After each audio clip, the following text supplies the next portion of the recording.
Bonjour à tous, je m'appelle Franck, je suis photographe professionnel et je vous propose dans cette première vidéo de vous aider dans le choix de votre appareil photographique. Pour y parvenir, on va répartir les photographes en 4 groupes. On commence tout de suite par le premier. Le groupe 1, pour vous, votre priorité, c'est d'avoir un appareil très compact, très léger. Vous voyagez par exemple beaucoup et puis vous n'avez pas envie de vous encombrer avec une valise d'objectifs différents et un boîtier lourd et encombrant. Par contre, vous voulez bien sûr forcément avoir quand même une qualité en photo qui soit très convenable, en tout cas supérieure à celle d'un smartphone haut de gamme. Parce que vous pouvez aussi vouloir avoir envie d'aller un peu plus loin. Par exemple, de passer en manuel pour pouvoir prendre la main sur certains réglages, jouer sur la profondeur de champ, jouer avec la vitesse, etc. Enfin bref, faire de la vraie photo. Dans cette première catégorie, on va trouver surtout des appareils compacts. Alors, on va le voir tout à l'heure, il faut quand même le savoir, les appareils photo compacts sont en perte de vitesse. Voilà, donc je vous montre la courbe vite fait. Donc on voit en jaune les ventes d'appareils compacts et en orange les appareils à objectif interchangeable. Donc on voit bien que les compacts, depuis 2010, chutent de manière vertigineuse. Ceci est dû bien sûr à la concurrence des smartphones. C'est pourquoi je vous conseillerais, si vous choisissez la catégorie compacte, de tout de suite viser des appareils assez haut de gamme. Alors, il peut y avoir des compacts très haut de gamme. Certains ont même des capteurs de 24-36, c'est-à-dire des capteurs qu'on appelle full frame, réservés à vraiment la catégorie supérieure. Bien sûr, les prix vont être en conséquence. Mais plus raisonnablement, il existe des compacts en capteur APS-C ou voire 1 pouce. Donc 1 pouce, c'est vraiment la taille minimale du capteur que je vous conseille. Alors pourquoi? Tout simplement parce que plus le capteur sera grand, plus il captera la lumière et à une résolution donnée, un nombre de pixels donné, forcément la qualité sera meilleure si votre capteur est plus grand. Donc, si vous cherchez un appareil dans la catégorie compacte, moi je vous conseille de vous orienter vers un appareil avec une taille de capteur minimum de 1 pouce. Ensuite, de choisir un modèle avec un viseur. Pour moi, c'est quelque chose qui est vraiment indispensable sur un appareil photo. Troisièmement, un objectif, si possible, avec une grande ouverture, c'est-à-dire f petit. Alors même si le but de cette vidéo n'est pas de vous donner des références qui seront quand même assez vite obsolètes, s'il fallait faire un rapide point en ce début 2020, je pourrais vous conseiller par exemple 3 appareils. Le Canon G5X Mark II, qui vaut à peu près 700 € actuellement. Il y a un capteur de 1 pouce, un objectif équivalence 24-36, 24 sur 120 mm, donc c'est déjà une grande plage de focale. Et une ouverture de 1.8 sur la position grand angle et 2.8 à fond de zoom. Deuxième choix possible, le Fuji X100F. Alors là par contre, il y a un objectif fixe, c'est une focale fixe équivalente 35 mm. Vous voyez 23 mm, mais comme c'est un APS-C au niveau du capteur, on a une équivalence d'un 35 mm, un objectif un peu à tout faire. Donc pas question de zoomer avec cet appareil, c'est vraiment typique pour celui qui veut faire de la photo de rue ou du reportage et qui sait qu'il n'aura pas forcément besoin d'un zoom. Un choix intéressant également avec un capteur APS-C, le Canon G1X Mark III, qui lui a un objectif de 24-72 mm en équivalence 24-36 toujours, et qui ouvre à 2.8 et malheureusement à 5.6 à fond de zoom. C'est-à-dire que c'est un objectif qui sera beaucoup moins lumineux lorsque vous serez sur la position 72 mm. Et là, vous l'aurez compris, nous allons arriver dans la catégorie numéro 2. Les hybrides, parce que ce sera forcément des hybrides, il n'y a pas de réflexe dans cette catégorie, avec des capteurs de micro 4 tiers. Alors, le micro 4 tiers, c'est un capteur qui est en gros, au niveau de la surface, 4 fois plus petit qu'un 24-36, mais c'est une taille de capteur qui commence à être assez conséquente et qui est capable de délivrer des images de très bonne facture. Ce marché des micro 4 tiers est principalement, voire uniquement, détenu par deux marques, Panasonic et Olympus. Dès le départ, ces deux marques se sont mises d'accord au niveau de la monture pour avoir une monture commune et ça leur a permis très vite d'avoir une gamme assez importante d'objectifs. Alors, c'est l'atout numéro 1, je vais dire pratiquement, de cette gamme d'appareils micro 4 tiers. Vous avez énormément d'objectifs sur le marché, de très bonne qualité en général. Certains sont très lumineux et donc vont vous permettre des créations au niveau artistique que vous ne pourriez pas faire avec des compacts ou avec un smartphone. Avantage aussi, c'est que le micro 4 tiers, ça fait quand même maintenant 11 ans, en 2020, aujourd'hui nous sommes en 2020, donc ça fait quand même 11 ans que ça existe, et donc il y a beaucoup d'objectifs et d'appareils en vente sur le marché de l'occasion. Donc il y a moyen d'avoir du matériel très correct pour des prix vraiment raisonnables. Pour moi, c'est vraiment le gros atout du micro 4 tiers. En plus, il reste très raisonnable en termes de poids, de taille, etc. pour une qualité quand même supérieure par rapport à certains compacts. Alors, on l'a vu, il y a beaucoup d'avantages. Alors, s'il fallait trouver des inconvénients, moi j'en vois deux principalement. J'en ai parlé vite fait, mais la taille du capteur va faire que ce sera quand même difficile d'isoler le sujet aussi bien qu'avec des appareils avec des plus grands capteurs. J'en parlerai par la suite dans la vidéo. Donc ça, c'est un premier point. Je vais vous montrer aussi quelques images pour illustrer un peu cette différence, parce qu'en fait, plus le capteur est petit, plus vous allez avoir de profondeur de champ. Ça peut être un avantage, mais ça peut être un inconvénient en fonction de ce qu'on veut faire. Et la différence avec un capteur 24-36 est quand même assez énorme.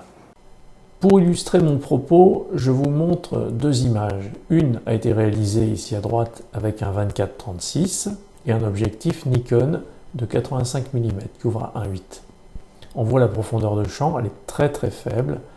On distingue d'ailleurs pratiquement pas la boule de Noël transparente qui se trouve derrière le sujet. À gauche, le même objectif mis sur un micro 4 tiers à l'aide d'une bague d'adaptation. On est sur la même ouverture, on a le même objectif et on voit bien que le rendu est totalement différent. Sur le micro 4 tiers, on distingue très bien l'ange, on distingue également la boule de Noël derrière et le chandelier. Je vais repasser sur l'image en plein écran. Donc ici, le 24-36 à 85 mm, 1.8. Et maintenant, le micro 4 tiers, toujours 1.8. Je reviens sur le 24-36. Je reviens sur le micro 4 tiers. Deuxième inconvénient, le marché est quand même plutôt en train d'évoluer vers les hybrides, on en reparlera après, on est déjà dans la catégorie hybride, mais dans les hybrides 24-36. Sony est parti à fond là-dedans, donc déjà depuis quelques années. Il avait un avantage sur ses concurrents qui continuaient à ne proposer que des réflexes, je pense à Canon et à Nikon. Canon et Nikon ont enfin réagi l'année dernière, enfin un peu plus en 2018, et ils ont commencé à sortir des appareils 24-36 et APS-C en hybride. On y reviendra. Donc le problème que risque de rencontrer quand même ce format-là, c'est que les gens progressivement risquent de s'orienter vers des capteurs encore plus grands parce que grâce à la technologie hybride, les appareils photo ont quand même réduit en taille et en poids. La preuve, Olympus continue à faire du micro 4 tiers. Par contre, Panasonic, eux, ils commencent à déjà mettre un pied dehors. En fait, ils ont créé depuis 2019, si je ne me trompe pas, 2018 ou 2019, ils ont commencé à créer des hybrides en 24-36, donc avec des grands capteurs. Olympus a décidé de rester dans le micro 4 tiers, coûte que coûte. Est-ce que c'est un bon choix? Est-ce que c'est un choix un peu suicidaire? L'avenir nous le dira. Alors donc pour résumer cette deuxième catégorie, on va trouver des appareils avec des objectifs interchangeables, un petit peu plus volumineux bien sûr que les compacts. Par contre, ces appareils vont vous offrir des possibilités d'évolution largement supérieures aux compacts. Alors s'il fallait vous donner quelques références, aujourd'hui je dirais le Panasonic par exemple GX9 est un très bon appareil. Le Lumix G9 aussi, un petit peu plus cher. Sinon chez Olympus par exemple, alors il y a beaucoup d'autres modèles, l'Olympus OMDE M10 Mark III pour moi est peut-être même le meilleur rapport qualité-prix dans la gamme micro 4 tiers. Sinon avec un petit look encore plus rétro et un tout petit peu plus compact, il y a le Pen F qui est aussi un bon appareil mais qui coûte aussi un petit peu plus cher. Voilà pour les micro 4 tiers. Bon, maintenant on arrive dans la troisième catégorie. Dans cette troisième catégorie, on va rencontrer des réflexes et hybrides en format APS-C. Alors les objectifs restent compacts. Par exemple, ici, j'ai un équivalent d'un 50 mm, c'est un 35 mm. On n'en a pas parlé, mais bon, en gros, les capteurs APS-C ont un rapport de grossissement d'1,5, c'est-à-dire qu'il faut multiplier les focales par 1,5 pour avoir leur équivalence en 24-36. Bon, c'est pas trop le but de cette formation. Ici, donc, vous avez un équivalent 50 mm qui ouvre à 1,4, c'est-à-dire quand même très lumineux. Plus le chiffre est petit dans les ouvertures, plus l'objectif est lumineux. Vous voyez quand même que il est d'une taille très réduite. Si je le compare ici, par exemple, à son équivalence en 24-36, ici par exemple c'est un Tamron, c'est un 45 mm qui ouvre à 1,8.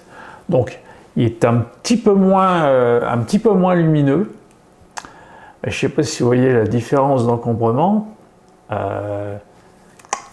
Et ça vous ne le voyez pas, mais il y a une belle petite différence de poids également. Donc l'APS-C reste quand même très compact, surtout dans les hybrides. Pour moi, clairement, les meilleurs rapports qualité-prix sont là. Ils sont dans l'APS-C et chez Fuji. Alors, je le dis, je le répète, j'ai aucun intérêt dans l'histoire. Je ne suis pas ambassadeur d'une marque ou quoi que ce soit.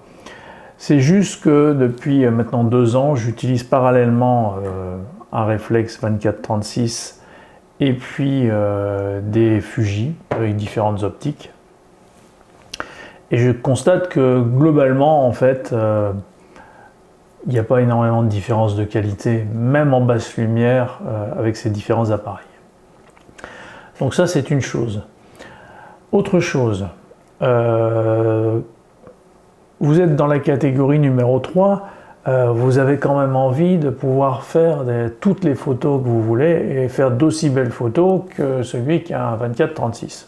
C'est un peu logique. Donc la seule petite chose qui pourrait vous freiner, c'est, en dehors de la qualité de l'image en très basse lumière, bon, on en a parlé vite fait, c'est de pouvoir jouer avec des profondeurs de champ très réduites.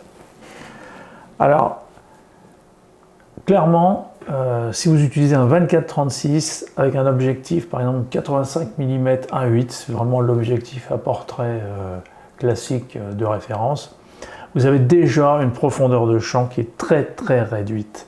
Hein, les yeux sont nets, le nez est flou, les oreilles sont floues.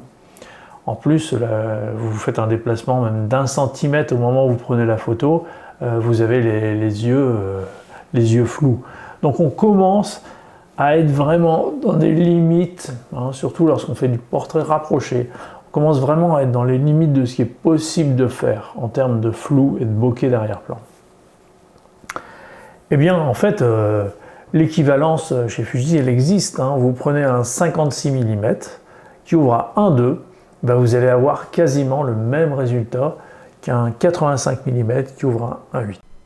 J'illustre un peu mon propos ici en vous montrant une photo par exemple qui a été réalisée avec un objectif Nikon 85 mm qui ouvre à 1.8. Donc on est à pleine ouverture. On le voit d'ailleurs hein, quand on regarde le bokeh d'arrière-plan. Là il y avait quelques petites lumières donc qui font des ronds bien ronds, donc c'est bien comme quoi on est en pleine ouverture. Bon, on voit que la profondeur de champ est très faible. La netteté ici a été faite dans les yeux de la poupée. On voit qu'ici on est déjà légèrement flou hein, au niveau des rubans dorés et au niveau de la texture du tissu. Maintenant, je vous montre une photo faite à la même distance, dans les mêmes conditions de lumière, avec ici un objectif Fuji 56 mm 1.2, hein, ce qui est vraiment l'équivalence, on vient d'en parler. Donc on voit, là par contre la netteté a été faite, on le voit bien à 100%, la netteté a été faite sur les petits nœuds dorés. On remarque au passage que le piqué est supérieur d'ailleurs que ce qu'on peut avoir avec l'ancien modèle Nikon. On a quasiment la même profondeur de champ, hein, les bougies sont floues, devant c'est flou, le flou d'arrière-plan est pratiquement identique. On a juste des petits halos de lumière ici qui sont un petit peu plus petits que la photo réalisée avec le 24-36. Je repasse sur la première. Donc vous voyez, les ronds lumineux sont un petit peu plus grands. On a quand même un fond qui est un tout petit peu plus doux que ce que je peux avoir ici avec le Fuji à 1.2. Ce qui est normal parce que voilà, on est quand même à 1.8 d'un côté, 1.2, il faudrait descendre un tout petit peu plus bas encore en luminosité pour avoir l'équivalence. Donc là je repasse par exemple sur le Fuji à 1.2. Mais on voit bien que la différence quand même est très très subtile. Bien sûr, comparer ces deux formats ne se résume pas à la comparaison de quelques photos. Il faudra aller beaucoup plus loin, mais ce serait trop long dans cette vidéo. Aussi, je vous proposerai dans une prochaine vidéo de voir beaucoup plus en détail les vraies différences entre un APS-C et un 24-36. Alors, dans la troisième catégorie, APS-C réflexe, je peux vous conseiller en gros 3 appareils, le Canon EOS 90D, le Nikon 7500 et pourquoi pas le Pentax KP. Ensuite, on va arriver dans les hybrides APS-C et là, je vais être un petit peu sévère. Je conseillerais que 2 appareils. Alors, voire 3. On a le XT3 qui fait un peu référence dans le domaine de l'APS-C hybride. Il y a aussi le Nikon Z50 qui est un beau modèle. Maintenant, à voir au niveau de l'évolution des objectifs. Pour le moment, il n'y a pas encore beaucoup d'objectifs consacrés à la monture Z de chez Nikon. Chez Fuji, il y aura bien sûr beaucoup plus d'objectifs pour aller sur cette monture. Et puis, bon, pourquoi pas le XT30 aussi, si vous n'avez pas besoin d'une construction aussi robuste que le XT3, si vous n'avez pas besoin de la tropicalisation, vous allez avoir un appareil un peu plus petit moins cher et puis qui délivrera exactement la même qualité d'image. Voilà, on arrive maintenant dans la quatrième catégorie qui va concerner les réflexes et hybrides 24-36. C'est la catégorie haut de gamme dans les réflexes grand public et professionnel reportage. On aurait pu ajouter encore une cinquième catégorie dédiée au moyen format. Mais là, je pense que les photographes professionnels qui utilisent du moyen format n'ont pas besoin de cette vidéo pour s'orienter dans leur choix. C'est pour ça qu'on va rester dans la gamme un peu grand public, pro et semi-pro. Le 24-36, vous l'aurez compris déjà par rapport à ce qu'on a déjà pu voir, eh bien voilà, on a un capteur qui est plus grand, donc il y a plus de surface, donc les photosites reçoivent plus de lumière, toujours à résolution identique, et forcément la qualité d'image en basse lumière sera toujours un peu meilleure à technologie égale, en tout cas avec un appareil qui a un capteur plus petit.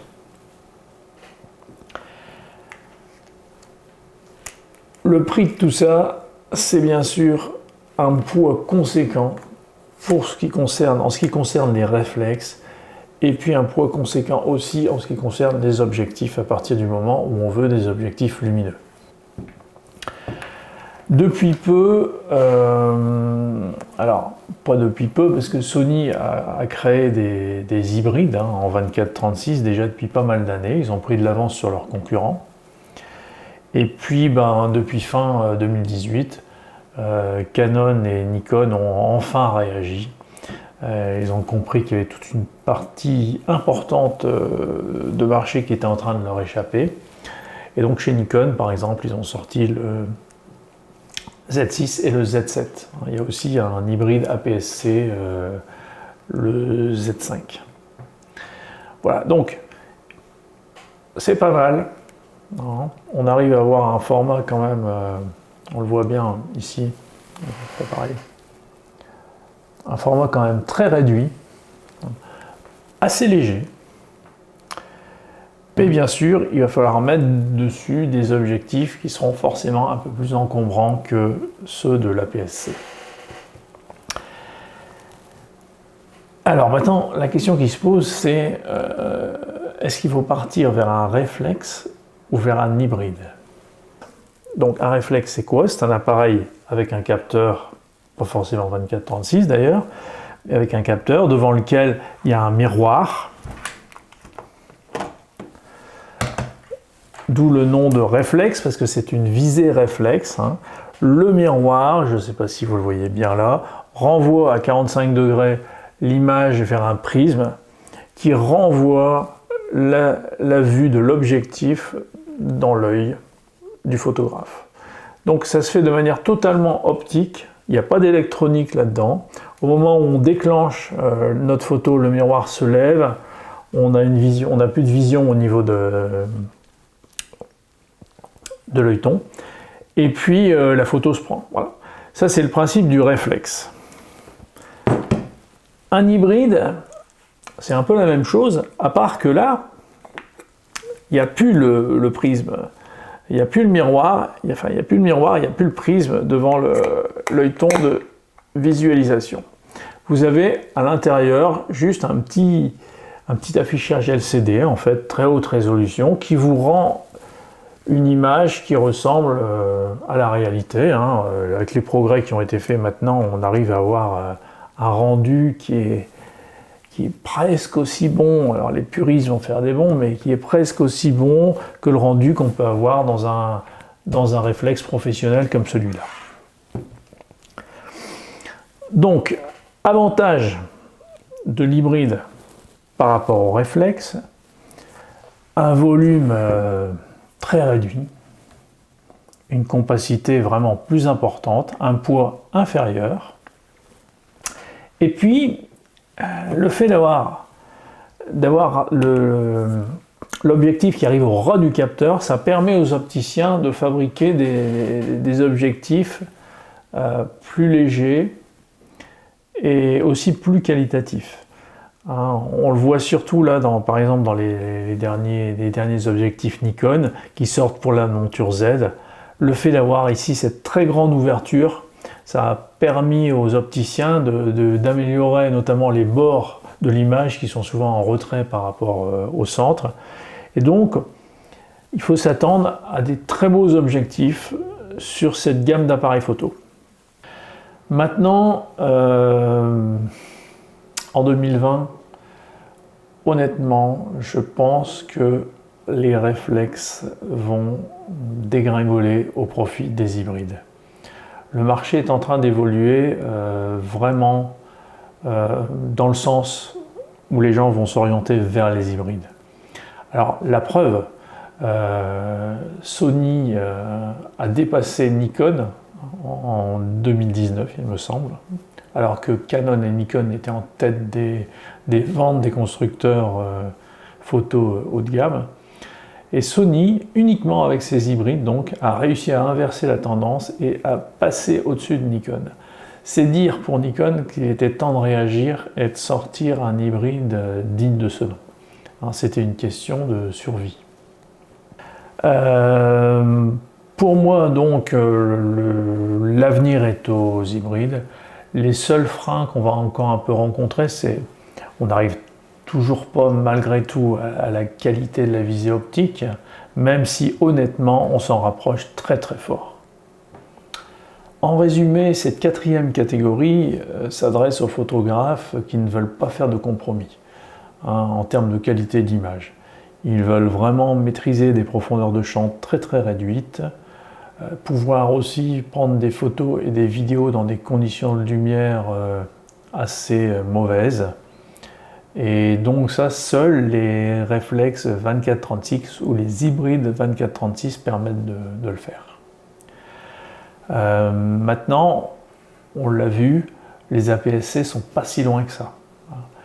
D'ailleurs, il suffit de comparer les fiches techniques, par exemple, d'un Nikon Z5 et d'un Nikon Z6. Ils ont la même résolution.